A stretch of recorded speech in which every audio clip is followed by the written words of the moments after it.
Teachers, AI is coming for your jobs. Just kidding, it's really not.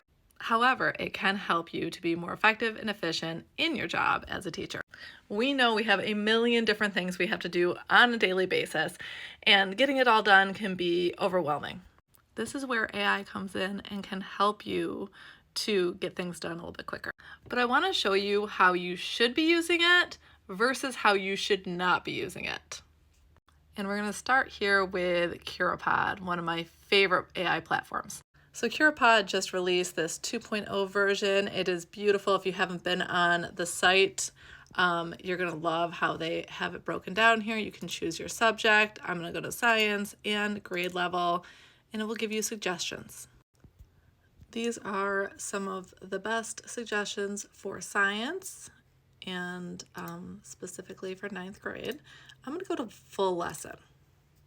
You would go to full lesson if you don't have any curriculum prepared or slides prepared for that specific lesson. So I'm starting from scratch here. Click on full lesson. Here I'm going to click on 9th grade, and I wrote in the carbon cycle. That is a topic we will be doing soon. Give it a few seconds to create a beautiful lesson for you. Okay, so let's go over what it created. It gives you a word cloud. Next is information about the carbon cycle, just a slide, open questions, open question, open question. These are all generators.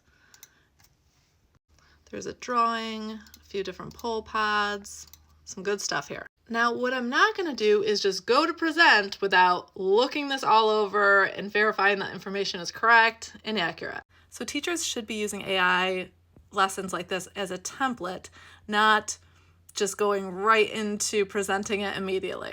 It needs a little bit of your care and corrections.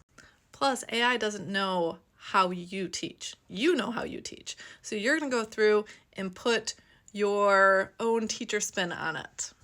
So for this first slide, I wrote, instead of in a few words, I put down what are some words that come to mind when thinking about the carbon cycle. And I don't love that picture, so I'm going to change that picture. To change the picture, you're just going to go over to Media. And then you can use Unsplash, Browse All, and write down what you want a picture of. So I put in carbon. I want carbon cycle information. Problem here is when I put cycle, it kind of comes up with cyclist. So just leave cycle out and put down carbon. Then you are going to click on the picture that you like to go into this. And if you didn't like any of those pictures, you can just upload your own file. All right, here's the next slide, which is just a slide, a teaching direct instruction slide. Again, I come over here, I want different media. Let's say I want a Giphy. Let's see what Giphies there are. Browse all. And click in, write in what you want to look at. Okay, we do have some carbon cycle Giphies here. Jiffy, Giphy, I don't know. If you're gonna add one of these, don't click on the check mark, just click on above that, and then it'll add it. If you click on the check mark, it's going to take you to the website that it's coming from. So here's an open question slide. What are the major steps in the carbon cycle? I got rid of the picture because I didn't really love the picture, but what I'd like to do is add a YouTube video. I went to YouTube, found a video that was like a couple minutes long, not even, so that they can watch the video and then answer this question. So once you paste the URL of the YouTube video in here, just click apply, and it will jump right into the slide, and you can make it bigger if you want to. So I love this open question on the 4th slide, but I would push this back towards the end of the lesson because I really want my students to understand what the effects of human activity are on the carbon cycle by the end. What have you learned about the carbon cycle is a good open question, but since I just asked in the last one about what the parts of the carbon cycle are, I'm going to get rid of this question. This question about what can you do to help the carbon cycle, I'd push that towards the end as well. I do love these brain breaks for students. Unfortunately, because I only have half an hour to teach them twice a week, I don't have time for a brain break, so I'm going to get rid of this one. I like this poll pod. It is very much relevant to the information. I would change that picture though. That picture works better. Another relevant poll pod question, and I switched the picture there too. Another poll pod question was the main reservoir of carbon on Earth.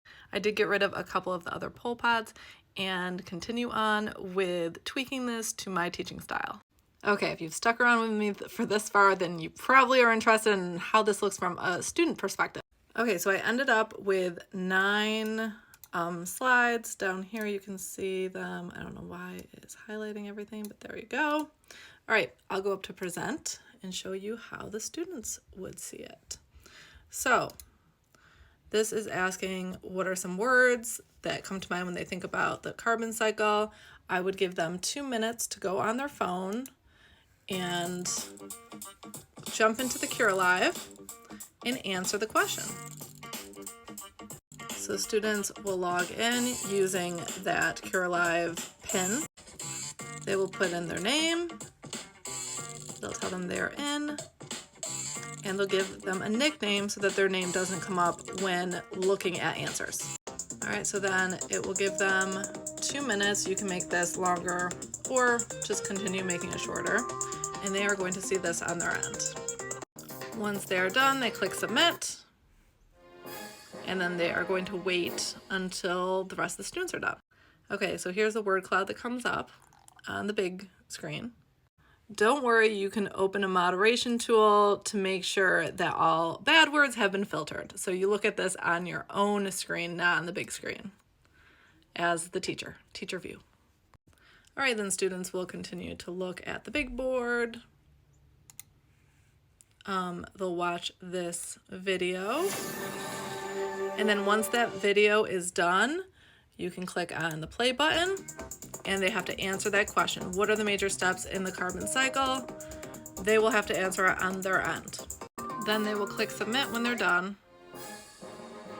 You can always add time if you need to down here. Then you will press play because students are now going to look at each other's answers and figure out which ones were the best. Obviously, I'm the only student here, so you're not going to see a whole lot of options, but you'll see that this is what the students are seeing on their end, and they just choose. And then on the teacher's end, we see all the options. Next one is a drawing one where students are going to want to draw the main steps of the carbon. All right, so students get this drawing area and then they can actually use pictures too, so they can jump online and grab some photos if they wanted to, or in their computers. They have the ability to just draw whatever they want to. So you'll see we have one drawing and we'll do the results. And this is what came up for the main steps. Then there is, of course, which process removes carbon dioxide, and this is just a basic poll pod. Another poll pod, and you'll see on the students' end, they get to choose one. And then on the big screen, you see the results at the end. So I went through the majority of some of how I set this up, but I want you to see the end, once you end the lesson, the data you can get on the other side. So once you end the lesson, this is the page it goes to. You can view results. You can go down, see what the answers were for each activity if students answered. Obviously, I did not do all of that. And also you can show their real names. And you can export all this information. So if you're working on a team or something, super easy to share the information. Whew, I know that was a long one. Thanks for sticking with me, but wanted to show you my process and how I use AI to my benefit and to make things more interactive for students. I do not suggest just making something on AI and immediately sharing it with students. You really need to tailor it to your teaching style. And also, make sure the information is correct. Hope this was helpful. If you want more tips and tricks, feel free to share, like, comment, all the things. Have a great one. Bye.